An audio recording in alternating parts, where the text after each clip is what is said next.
Allez, bonjour à tous et bienvenue dans cette petite vidéo de présentation sur le Full Crossover. Alors, c'est une vidéo tout simplement pour vous montrer comment l'importer, comment l'installer et rapidement comment l'utiliser. Alors, vous avez reçu un fichier que vous avez enregistré sur votre ordinateur. Pour pouvoir importer ce fichier, eh bien, vous allez tout simplement ici sur le bouton indicateur et système de trading.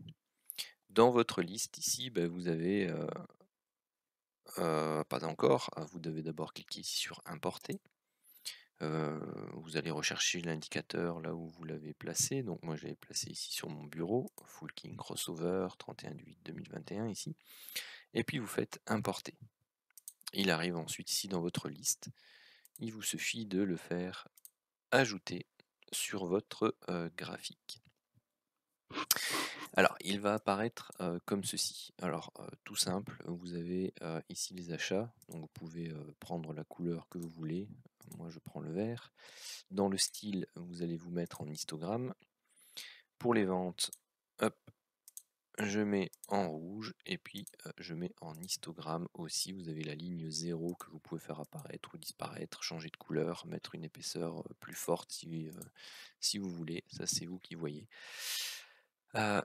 Le paramètre que vous pouvez régler ici, c'est taille bougie. Donc 0,7, ça veut dire quoi? Ça veut dire que le corps représente 70% de l'amplitude de la bougie.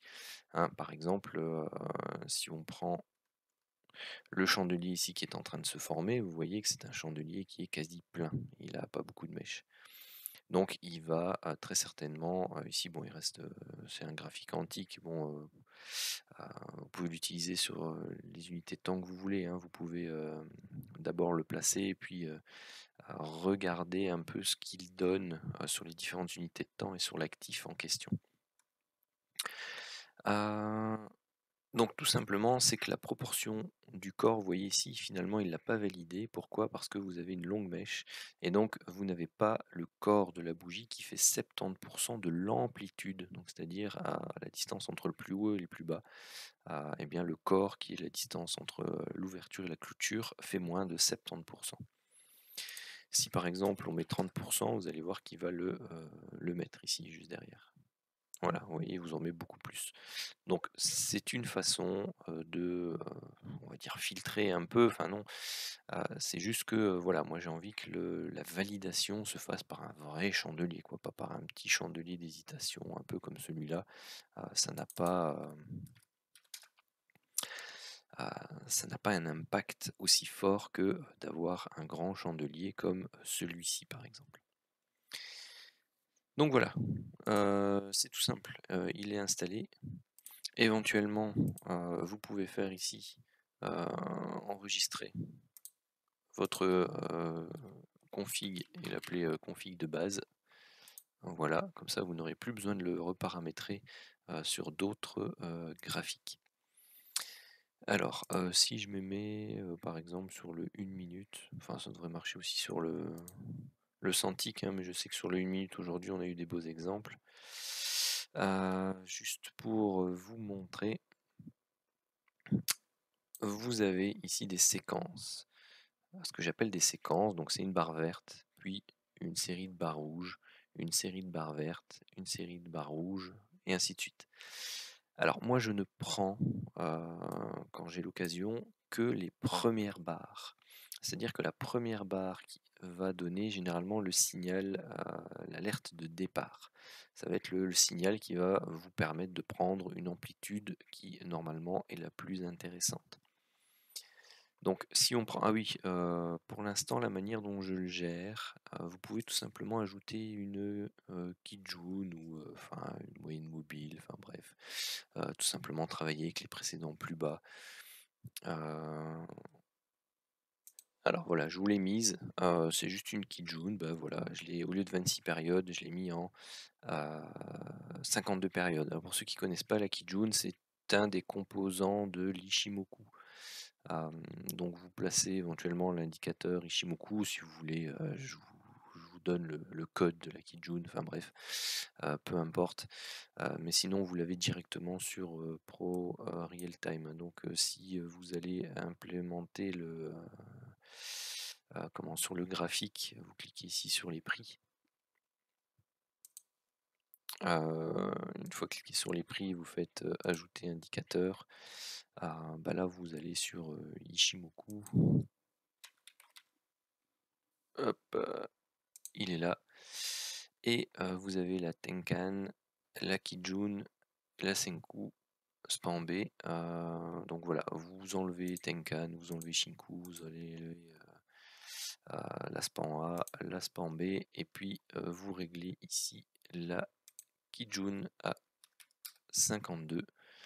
Vous pouvez enlever la zone de couleur et voilà, vous obtenez la même chose que ce que j'ai placé moi, hein. Voilà, comme ça vous montre un peu comment le faire. Donc si je prends le cas de celui-là, donc vous avez un beau chandelier bien vert, et bien ce que je fais tout simplement, c'est que je place mon stop. Donc l'entrée se fait sur le chandelier suivant. Donc par rapport à l'entrée, donc en comptant le spread, on rentre un peu plus haut, mais bon, c'est pas grave.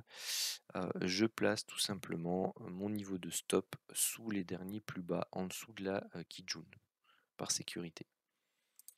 Et j'ai défini mon extension Fibonacci pour avoir 110%, 210% et 310% par rapport à mon stop.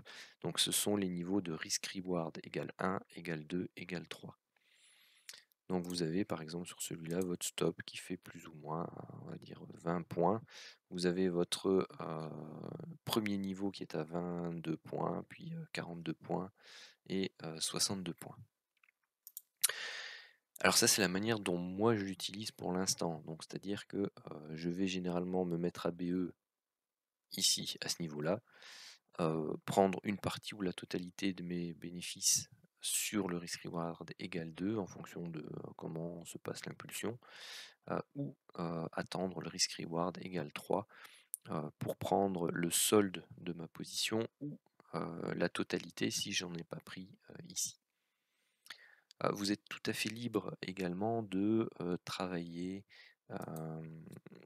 avec la Kijun comme comment ça s'appelle ça encore? Un half trend ou ce genre de choses, et donc vous servir de la Kijun comme un stop suiveur. Pardon.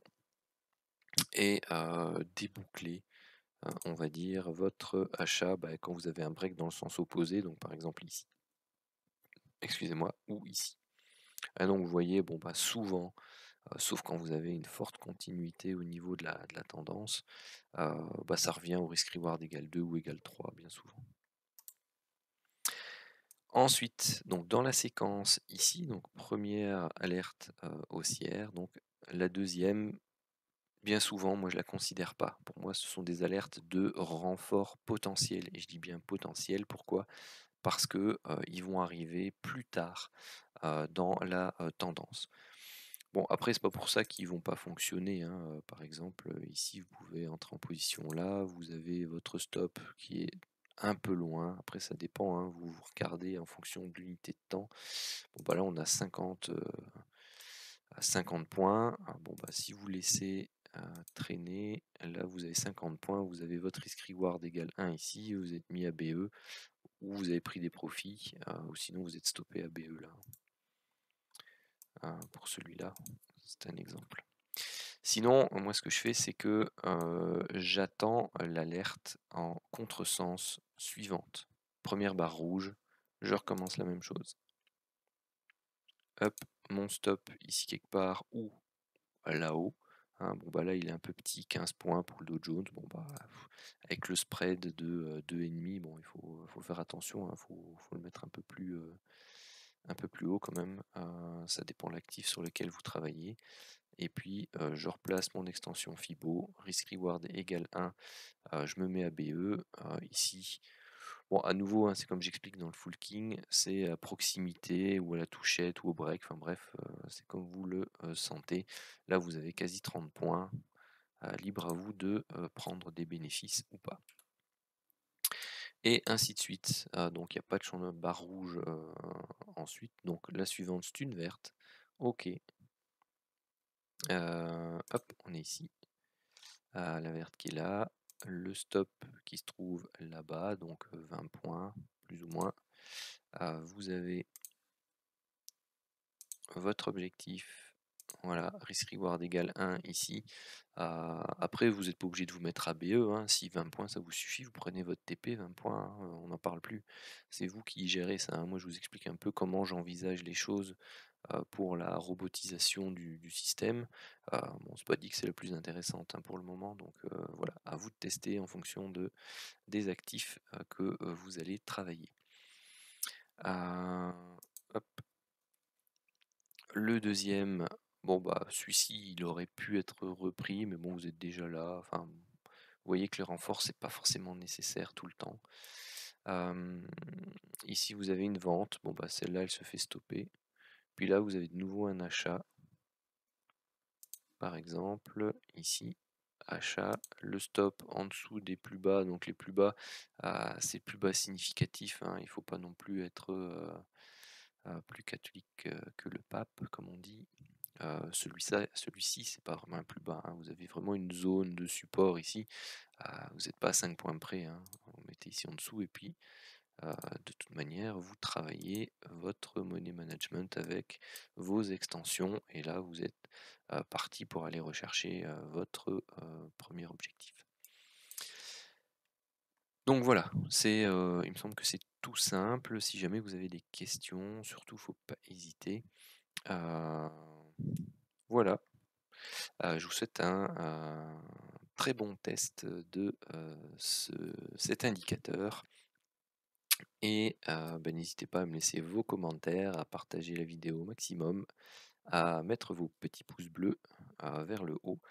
Ça aide au référencement de la vidéo et de la chaîne. Et tout simplement, moi ça me motive. Hein. Allez, à bientôt.